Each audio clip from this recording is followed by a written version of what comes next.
For a great cup of joe, there's one thing you should know. Your morning brew can also be playful. Buff Boy Brewing guys make the temperature rise, and you surely feel naughty when you swallow our coffee. If you want some real heat, give your mouth a fine treat. You will want some more, rest assured. Buff Boy Brewing, you can't get enough of. It's time for The Scribble, your weekly fix of celebrity chats, bizarre stories in the news, and basic random chatter with best-selling author and syndicated radio host Jeremy Bradley. Make sure your seat is in the upright and locked position and your barf bag is securely in place. Here's Jeremy Bradley. That's right, 'tis me, Jeremy Bradley, here on The Scribble, and thank you, Larson, for that wonderful introduction, as always. But I got a bit of an airplane story to talk to you about today, right off the bat, just because I totally thought of it right as I was hearing the intro. I was just on a plane. You know, I'm from Winnipeg, Manitoba, and you'd think that being central in Canada, it would be very easy to fly where you need to go, right? East, west, south, whatever. It is not. It is not. You got to connect a lot of times. Now, here's the deal. I can connect on 2 or 3 flights just to get somewhere in Canada, but yet I can fly direct to the Dominican Republic, Mexico, or Cuba certain times of the year. It's very, very bizarre. And I was just in the southern United States taping travel tourism programming, which I think you're going to hear here on the podcast in a week or two, if I'm not mistaken. But it was 3 flights that were each about 2 hours. Well, no, one was almost 2 hours and one was about 3 hours and a bit. So they were just kind of like quick, but it still ended up being about an 8 or 10 hour day on an airplane. And if you've ever flown before, you know there's just kind of that etiquette of, the person who gets the window seat. Hopefully you're only going to have to let them out to go to the bathroom, like maybe once. But when you're getting to your row, you might look at the person you're sitting beside, kind of give a nod or a hello. But this girl that was sitting beside me, I say girl because she was probably, she was not a minor, but she was a young woman anyway. And she said hi to me right as I sat down. Now, she was in my seat. I had the window seat. And some people just don't understand how the little legend works on the little, where you put your carry-on bags at the top. And so I just thought, you know what, whatever, fine. Let her have the seat. I don't really care. And she was one of those people that was taking pictures and video of the takeoff. So I was like, okay, she's never flown before. Here we go. I get it. And she kept looking at me, though, throughout the flight. And I saw it out of the corner of my eye. I didn't, look over when she was doing it, because then I just thought this is going to be awkward and there's going to be, forced conversation, or it's going to be a smile, or she's going to flirt with me, or whatever it is. And then she was having her phone out. She was playing with her phone. Then she got a book and she read a page of it. And then she brought out a coloring book. Not kidding you, a coloring book. And colored a couple lines in that, put that away, looked out the window again, and was just sort of fidgety. And I thought, well, it's not that she's afraid to fly, because, we're 45 minutes into the flight. There's been no turbulence. There's nothing that's going to make her freak out. And then, out of nowhere, she's like, where are y'all flying to? She's from Texas. And I was like, oh, Canada, going back home to Canada. Oh, y'all from Canada. Well, that's what I just said, yeah. And then I felt obliged to then ask, where are you flying today, right? She was going to New York. She got a job offer, and she was going to go there to be a nursing student. Or a nurse, whatever, something. I wasn't paying attention. Didn't care. But anyway, so my point is, I'm not wanting to be a dick, but there's just, you're already sardined in an airplane. It's already late by, 45 minutes, so you're worried about making your connection. You're like, I don't know you. I don't want to talk to you. It was great that she wasn't chatty the entire flight, because that would have driven me insane. But it was just kind of I almost felt the need to sort of educate her and be like, you know what, if the person's not talking to you, And then as we were getting off the plane, she's like, I'm really scared. I don't know anybody there. I've got this job, whatever. And then she's like, well, I'm single. I've got nothing to lose. Then I'm like, there it is. Boom. I don't know if she was trying to be flirty or what, but then it kind of made sense, because why would you throw that in there if you weren't, trying to get with somebody, right? Anyway, well, not to get with somebody on a plane. So hopefully, here's to her having a little bit more understanding of people. And then I would say, if you're single and you're dating and you're talking to somebody at a bar or wherever it is, and they're giving you one-word answers, or they're not being really receptive to your conversation, chances are they're not interested. Not to say that, again, I'm not full of myself. I don't want to say that she was coming on to me on the airplane. But, again, you sort of take the cues of the person's not saying very much back to you. Leave it alone. Leave them alone. All right. I got even more to rant about coming up here on The Scribble. And again, thanks for tuning in to thescribbleshow.com and on SoundCloud and iTunes. We're back right after this.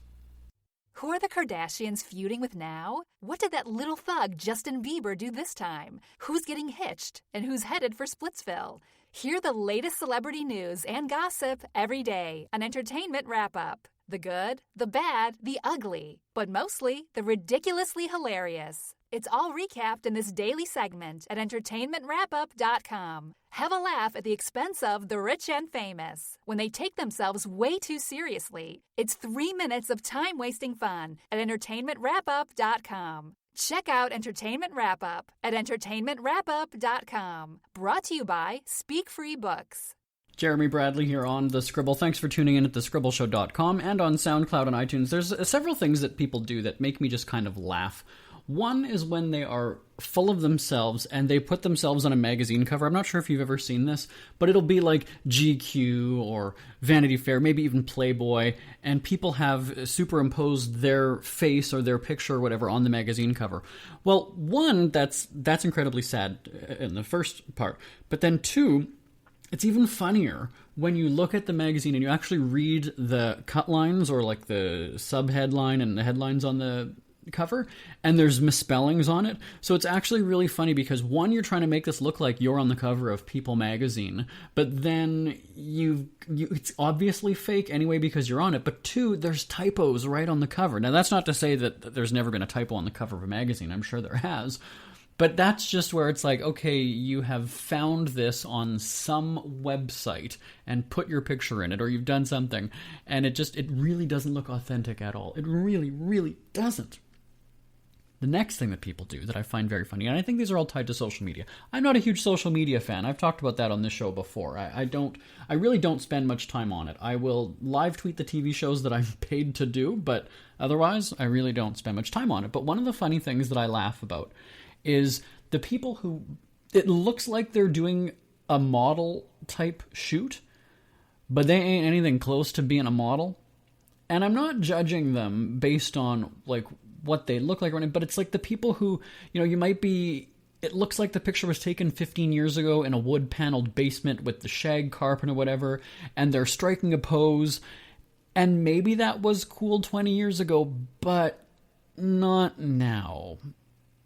I find that funny too when they have the school pictures and you'll have like the guy with holding his jacket over his shoulder and he's leaned up against a tree and it's clearly a background of leaves and things behind him and he's not actually outside. Like I always just kind of find those staged photos quite funny. And so when I was out the other day, I was walking the dogs through the park, and again, you've got this person who isn't, sorry, I'm going to say it, is not attractive at all. Like I believe they felt that they were doing a professional photo shoot, and maybe they were, but they just didn't have like the look for it. So go for it and have your confident moment that you're a superstar and you're going to make a portfolio of whatever and you're going to post all these on your social media or whatever it is. But you just kind of have to have a look these days. Now again, they could have been taking pictures for anything, right? It could have been for any type of school project or a job or anything. I don't know. But just the poses, like there's just sometimes where it's like the pose just doesn't work for you and your body and your look and what you're giving off. And I can say that honestly, that I don't have the body or the structure to pose like a bodybuilder. That's what I'm saying, okay? I don't want to make it seem like I'm attacking these people. And notice that I haven't said that they were overweight or anything like that. I'm just saying that the way they were posing. So you can't see me, I can't see myself standing there flexing my muscles and doing all those kinds of things. Like to me, I would look ridiculous. I can admit that. I will fully admit that I would look foolish doing those types of poses. Even worse in public than if somebody were to see me doing it. I will, truth be told, I can't even picture myself doing it. So that's what I mean. So it makes me wonder then how these people view themselves when they're doing things like that. Then the other thing that I find laughable is the people who on social media have their handles as like the real Jeremy Bradley. The real. Are you really that? Are you that much of a big shot that you need to have like that you are the real or the official Jeremy Bradley? Is there really that much competition? I could understand if you are a celebrity and you're a real Donald Trump, as we see on Twitter, or the real Justin Bieber, or the real Tom Cruise, or the real whoever, the real Nicki Minaj, or the official Nicki Minaj. I get that. But when you're just the guy in college who plays video games in his parents' basement and is always on the computer and on social media, you probably don't need to be the real Jeremy Bradley. You don't need to have that. So again, I don't know if that's somebody's way of thinking that they're more than what they are or bigger than who they are. It's quite comical to me. It's comical. Maybe it is just a play on that type of thing. Maybe they are playing into that whole sort of, this is the official and that's making fun of people. I don't know. But I don't get it. And again, I'm not big on social media. I have never been on Snapchat. I have never... what was the other one with the videos? Vine. I've never been on Vine. So I can't really say that I understand many of the social media platforms, but usernames and handles are quite interesting. Back when AOL was popular, do you remember AOL? You've got mail when you get the CDs in the mail. I used to love waiting for those CDs to get a free month of internet. And my brother at the time was over 18 when we were living at home, and he was getting the CDs, and he had a credit card, so you needed that to get your account set up. And so he made a screen name for me, or he allowed me to make a screen name, and I didn't know what to do. Now, I had seen, like, your first initial last name, which was common, but mine wasn't available. And so I kind of took the letters of my name, Jeremy, David, Bradley, and I moved them around so that it was last initial, first initial, and then DAV for middle name. So I was BJ Dav. Little did I know at the time what BJ Dav would elicit from people. Some very unwanted messages when I was a teenager. Was I a teenager? I guess I was a teenager at the time. Yeah. And I didn't know. I didn't know what... I didn't get it at first. And then, obviously, once I started to get solicitations from people, I then kind of got it. And I was like, oh, that's what people think my name means on here. So they thought my name was David because Dav was mostly what they could get out of a name from those 5 letters. And then the other 2 letters kind of set the tone for just not what I was prepared for as a teenager. Hey, we're going to wrap up this segment and we're going to take a break. We'll have more on the Scribble right after this. Ever had something to get off your chest but never had the balls to say it? That's a load of crap. Speak Free with JB.com is exactly what you've been waiting for. Your chance to tell it like it is and not care what anybody else thinks. Have your say on issues of the day. Join newspaper and radio columnist Jeremy Bradley as he tells it like it is. Hundreds of thousands of people have stopped by, including some well-known celebrities who have had a chat with JB and speak candidly about what's really going on in the world. You can join them too. Have a rant or a rave. Be brave and head on over to www.speakfreewithjb.com now. It's never too early to start thinking about your next holiday. Have you checked out Mexico recently? From tequila tasting, swimming with horses, to ziplining through the jungle and watching whales and dolphins in their natural habitat, Puerto Vallarta has it all. Visit mexico.jbonair.com to see all the fun PV has to offer. That's at mexico.jbonair.com for hundreds of photos, interviews, and videos from around the tourist hotspot. Check out mexico.jbonair.com for all the fun. That's mexico.jbonair.com. Jeremy Bradley here, back on The Scribble. Again, thanks for listening at thescribbleshow.com and on SoundCloud and iTunes. So last weekend I had, I think I had a nosy neighbor moment, and I want you to chime in after you hear the entire story. Email me, live@jbonair.com. So it was Sunday afternoon. I'm doing what most people do on a Sunday afternoon. No, I'm not out doing things. I'm sleeping on the couch. And all of a sudden, my dog heard the neighbor's garage door close. Now, I don't know if their door sticks or it's just hard to close, but you definitely do hear it every now and then. And so I guess that either scared the dog or just for some reason it set him off. And so he's barking. That wakes me up, right? Scares the crap out of me. And I didn't think anything of it, right? It's not uncommon for a dog to hear something in the middle of the night and the odd time bark. So, I try to go back to sleep and go back to whatever I was dreaming about, and then hear it again, hear the door slam again. And again, didn't think anything of it. Maybe they were just leaving, or maybe they were just coming home, and then they closed the door and they went to the house. I don't know. I wasn't seeing it. So all of the windows were closed. I didn't even have the windows open, and we're hearing it. And then the door slamming is a little bit more frequent. And I thought, this is very strange then. If they're fixing it, it's not something they're going to have to slam again and again, right? So I then hear voices, not in my head, actually next door. And I can hear raised voices, right? If somebody was speaking at a normal level, you would not hear them. At least in my house with the windows closed. We just don't hear that next door. So to hear that, it struck me as odd, going, okay. Now, I have never met the neighbors on that side of my house. They had just moved in a few months ago, and I've kind of done that whole, while I hear them in the yard, or if I'm out in front cutting the grass or doing something, I'm kind of waiting to see, like, okay, if you make eye contact, I'll do like the, oh, hi, and then walk over and approach and have the niceties and break the ice that way. I've never had that with these people. What I have heard, though, and this is just from me hearing it and somewhat judging them, okay, totally judging them, is that it's not a teen mom, but a fairly young mom who doesn't mind using a potty mouth around her young kid. Haven't seen him, heard the voice over the wooden fence. We've got a tall fence between us. Haven't seen him, but he sounds like he's probably about 3, 4, maybe 5 years old at the most. And I've heard her just unloading on baby daddy to the kid.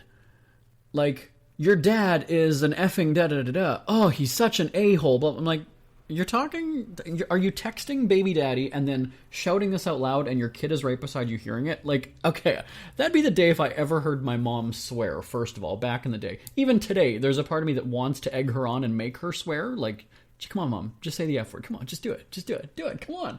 She wouldn't, right? So maybe it's just parenting nowadays is different. Anyway, so teen mom next door is using a potty mouth and bashing baby daddy. I don't know if they're married. I don't know what the situation is. I don't really even know who lives there. I'm guessing she does. Maybe with the kid. Maybe the dad does too. I don't know. But anyway, I'm hearing an argument next door on this Sunday afternoon. And I wouldn't put it past these people just based on how I've heard the communication previously, right? So I'm judging them based on what I've heard. Again, I couldn't even tell you what the guy looks like. I've heard him over the fence, and I probably wouldn't even recognize her if I saw her. And I've never actually seen the kid face to face. So I'm hearing this somewhat argument. It sounds like an argument. And then I go to the kitchen window, and I'm kind of looking through the blinds because I want to see what's happening. Now, I'm standing there because there's actually quite a few people in their backyard. And my kitchen is high enough that I can see into their yard. They don't have a tall house like I do. I have quite a taller house. And so I'm looking and I can see there's about like 3 or 4 guys in the backyard, and one of them keeps pacing in and out of the garage. So he presumably was the one slamming the door. Again, didn't see him do it, just guessing. This is my assumption as an amateur investigator. And then again, there's this yelling. And then I can see one of the guys trying to calm him down, and he shoves the guy. And I'm like, oh, God, here we go. Like, bring out the guns. There's going to be some sort of a rumble in my neighborhood right next door. And something is going to happen to my property or my fence, or something is going to go terribly wrong. So I didn't grab my cell phone. I'm not one of those people. I didn't have it with me. But I'm watching what's playing out. So in the moment, I'm kind of feeling like I'm spying. Like, all right, I got to watch this drama and see what's going on. This is good. You're not going to see this stuff on TV. Well, you might if you put on CNN and you see those Trump rallies. But I was kind of intrigued. But then I started thinking, what if this does get dangerous and something happens to one of the people there or to my property, right? More importantly, my property. I don't want to have another insurance claim for a broken window or something. And so I'm watching and I'm waiting to see how this is going to play out. So in the moment, I feel like I'm being nosy. A few minutes have passed, and then I'm kind of like, well, no, now I'm just being cautious. I'm looking out for everyone's well-being, because if somebody does get hurt or if there's something, this could be a problem. And at least I can say that I was a witness. If she gets smacked around, or if, something happens, or the kid gets in the way and then is shoved and pushed or something, I want to help people, despite how trailer parkish they sound when they're talking about each other. So what do you think? Is that being a nosy neighbor, or is it being somebody who's kind of concerned about what's happening, especially when it's your property right next door? Does that maybe up the stakes a little bit? Send me an email, live@jbonair.com, live@jbonair.com. I'm going to tell you about another situation. Now, I don't live in a particularly dangerous neighborhood. These stories today are obviously going to make you think otherwise. But there was a bunch of thugs. So I've got an office in the back of my house, and so I face the backyard, and I can see the neighbors across the lane. I can see into their backyard. They don't have a fence. And for the first couple of years when I was in my house, it seemed like they just had these, like, teenage thugs, like Justin Bieber kind of. That's what I envisioned them when I would see them walking down the lane or coming from the yard. And I don't think that they had some positive relationships with people. Now, I didn't know who lived there. I don't know the people by name. I've seen an old guy, and he's had kind of a few different middle-aged women coming and going. But their garage is always open. There's really nothing ever in it. But they close the door a lot, and there's a light on, and I can see that from my house. But it's always just seemed suspect, where when I was working from home years ago, I would hear people talking. If I had the windows open, I would hear people, and I would look, and these kids would just kind of come in, I guess, at lunchtime during school. They'd come in, they'd close the door, and they'd leave a few minutes later. So it just seemed really odd to me. Again, am I judging what they're doing? Yeah, you're kind of wondering what's happening. Again, this is my house that's right behind you guys. If something happens, I want to know what's going down. So there were times when if I would be out laying in the yard, and again, I've got a high fence so people can't see into my yard, but I'd be laying there tanning, and all of a sudden, you'd hear people shuffling down the lane, and then would just start, like, screaming obscenities and swearing at the window of this house, presumably where the kid's bedroom is. And I'm just kind of like, wow, like, that never happened to me as a kid. I had, the odd person that didn't like me, but I'd never had people coming to my house and swearing up at the window. Like, it just, I maybe was a boring child. I don't know. And so, again, kind of didn't think anything of it. But every so often, quite frequently, you'd have these people that would come to the garage for a minute or two and then leave. So I'm assuming drug deals are happening out of this place. So then there was one afternoon where I can hear kind of a commotion. And again, there's like a circle of teenagers out in the back lane. And in this point, I actually did grab my digital camera because I thought, here's the deal. This looks quite confrontational. It looks like it's about to turn into a scrap.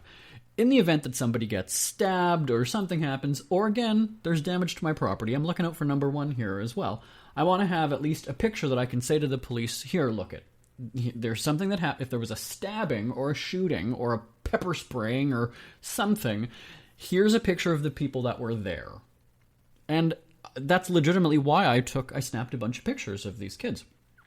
Come to find out, now let's fast forward maybe about 3 or maybe even 5 years later.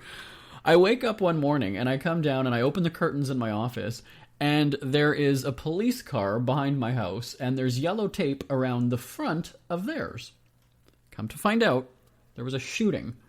And I had texted my neighbor, this is the neighbor who lives on the other side, that I know her name and like her, and she, I guess, was at work already. And I'd said, like, oh, yellow tape, I sent a picture, and she said, again. And I was like, what are you talking about? Shooting? Again? And she went and said, yeah, when you were out of town, 2 weeks ago or whatever it was, there was a shooting when you were gone. And I was like, sorry, this house has been targeted twice now? Like, okay, maybe these kids are onto something really bad. But again, I figured that they were just going through a teenage thing years ago. I didn't think they would carry on. I don't know how old they are. I would assume that they're maybe late teens now, perhaps early 20s at this point. Like I said, we're fast forwarding a few years. And it was kind of like, okay, so doing things like this, back to my original point, does this make you a nosy neighbor? Do you feel like you're being nosy? Again, I'm not sitting there recording it with my phone and uploading it to YouTube. That's not what I'm doing at all. I'm not one of those people who's, here's a street fight, I want to post this. This is, I'm going to snap some still pictures of these kids that looks like it's about to be a dangerous situation. And I'm going to take some pictures. Never did post them online. Never did send them out to anybody because I just had them. So those two instances. Am I in the wrong? Am I being overly cautious? Should I just mind my own, close the blinds and pretend you don't see a damn thing? I didn't hear anything. I don't see nothing. I don't know nothing. Didn't happen. What would you do? Send me an email, live@jbonair.com, live@jbonair.com. Isn't it crazy that you wait for payday, but before you know it, you're strapped for cash again? It's time to stop blowing your money and become a smart spender with the book, The Official Guide to Being an American Cheapskate, at cheapskatebook.com. Learn simple ways to cut costs at home every day and during special times of the year. Don't go broke at Christmas. Don't remortgage the house for a fancy vacation. The book is filled with tips to save you money throughout the year. Check out the best-selling book, The Official Guide to Being an American Cheapskate, at cheapskatebook.com or on Amazon and iTunes. Jeremy Bradley here, back on the Scribble. Once again, thank you for tuning in at thescribbleshow.com and on SoundCloud and iTunes. I'm late to the whole app game. I have been a BlackBerry user for many years, just because we have a business relationship with the company, and so I get a new BlackBerry every now and then when a new device comes out. So if you were a BlackBerry user, you know that you couldn't really use many of the apps, right? BlackBerry had its own app store, and you weren't able to access things like Apple or Google, or what is it? What's it called? It's not Google, is it? Is it Google? Android? All right. Anyway, so nevertheless, now the new BlackBerries have a different operating system, I was told, and we have the ability to download pretty much almost any app now.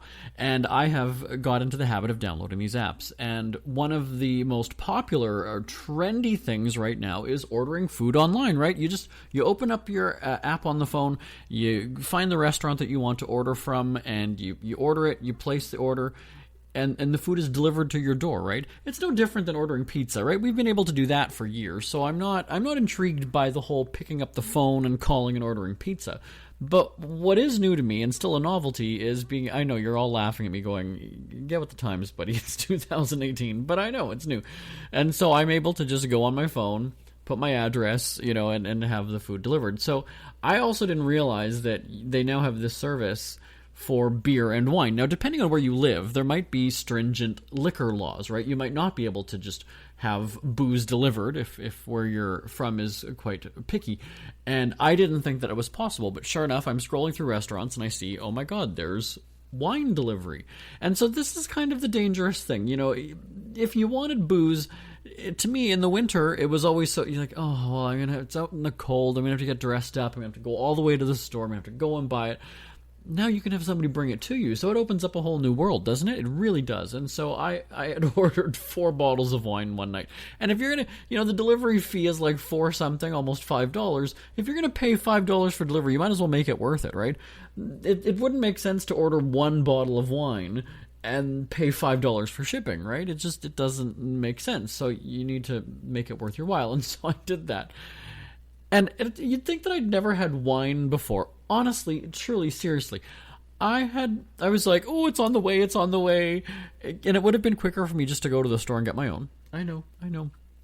And, yeah. And so it was almost like, that first night at an all-inclusive resort when you sort of go all out, right? You got the novelty of I can have any drink that I want. I can have as many as I want. I can just go down and get another one. That's kind of what it was. And it was very strange to me because obviously I've had booze before. I'm, 35 years old. And having it delivered just felt very strange to me. And I don't know. And I'm sure, here's the deal. I know that most of you have been ordering food online for many years. I just ordered my first pizza online a couple months ago. And again, to me, I honestly find it quicker. It is so much quicker for me just to dial, 555-1234.